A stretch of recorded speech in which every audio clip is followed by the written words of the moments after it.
Hey everyone, well today I want to just talk to you about Zoysia grass. I know it sounds odd, but I grew up helping my dad who had a small landscaping company, and I learned a ton about grass growing up. I probably cut 150,000 miles of grass during my teenage years. So one thing I did learn was the difference between a lot of different types of grass and what really worked well.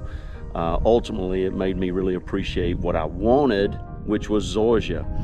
Today I want to talk to you about a certain type of Zoysia. Now, I've had really good luck with it.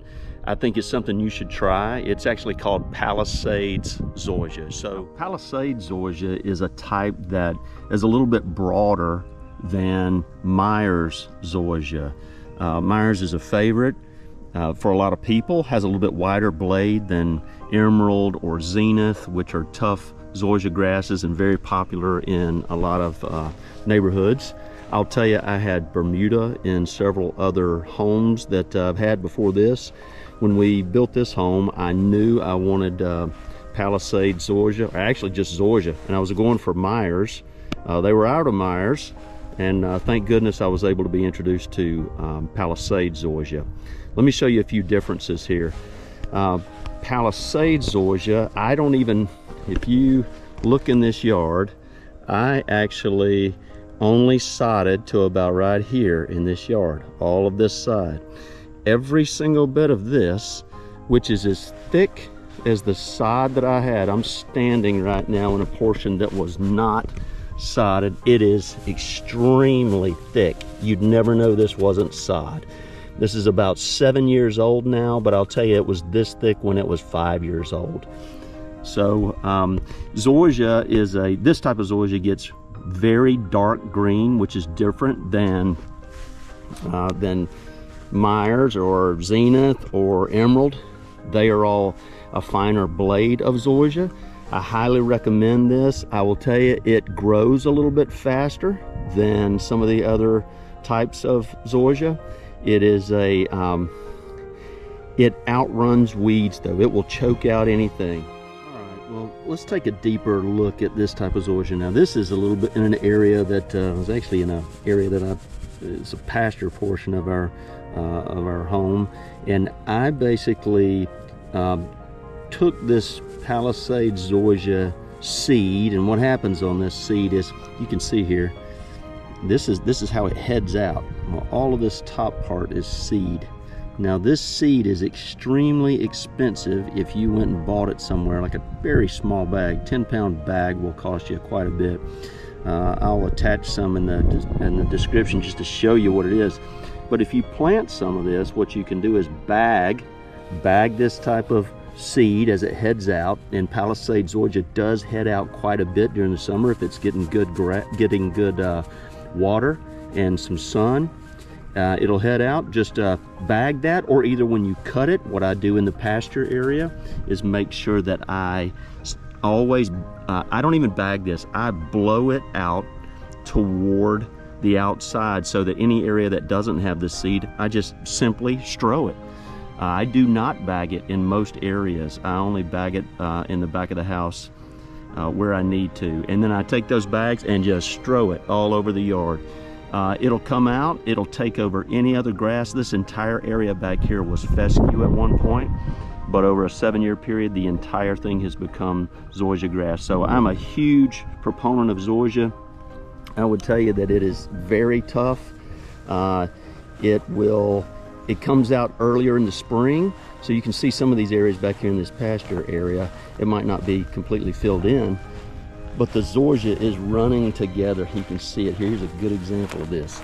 It just makes a mat all through here. In the next year or so, it'll be as thick as all of this. I mean, it'll be extremely thick. So wanted to show you how quickly that can run out into areas of the yard and completely take over and be as thick as a sodded area that's right next to it that you paid a lot more for. This is instant gratification. This is what happens slowly over time and takes over a massive area and will choke out all the weeds.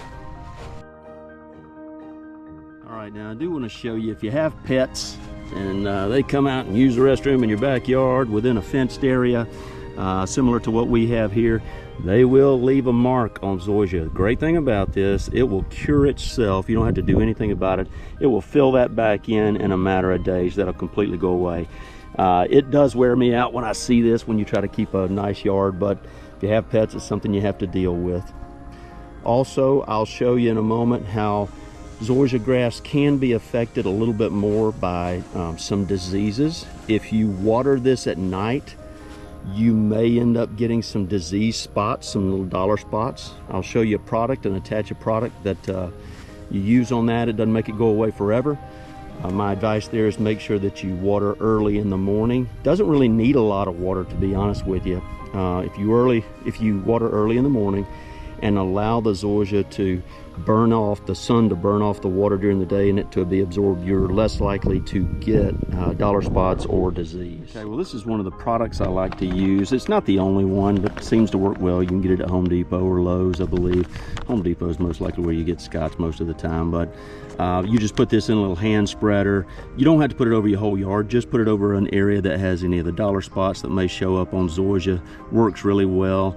I will also tell you that zoysia is one of those where it's so thick, it can get so thick if it's healthy, that you do need to cut this with it. It does better with a mower with, first of all, a sharp blade. And then the other thing that you always want to do is try to use a mower that's got higher blade speed. So it does work with something for me. I know anything over an 18,000 rep blade speed works extremely well. It's not to say you have to have that, but it's going to maintain it a lot better. You don't have to bag this all the time. I hear people say you have to bag it. That's not true at all. I think it depends on the situation. If you're out in a big open area and you want to cover and seed everything, I never bag this. I make sure that it's throwing seed constantly back into an area that needs to that it'll just continue to feed itself. These clippings will have the fertilizer in it that may be applied to the yard, and it also has nutrients that goes right back into the soil. So try that.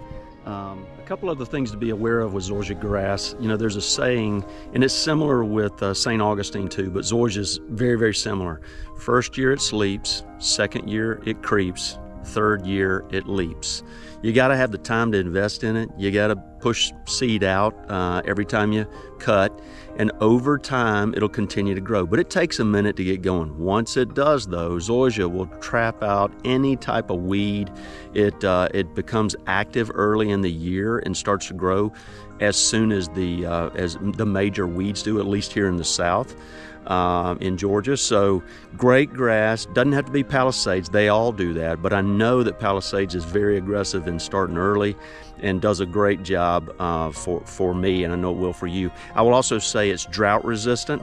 One of the things that zoysia does is, let's say it doesn't rain and you don't have a sprinkler system in an area. I do have a sprinkler here, but even when you hit it with water, it's not the same as rain. It doesn't have the same oxygen content.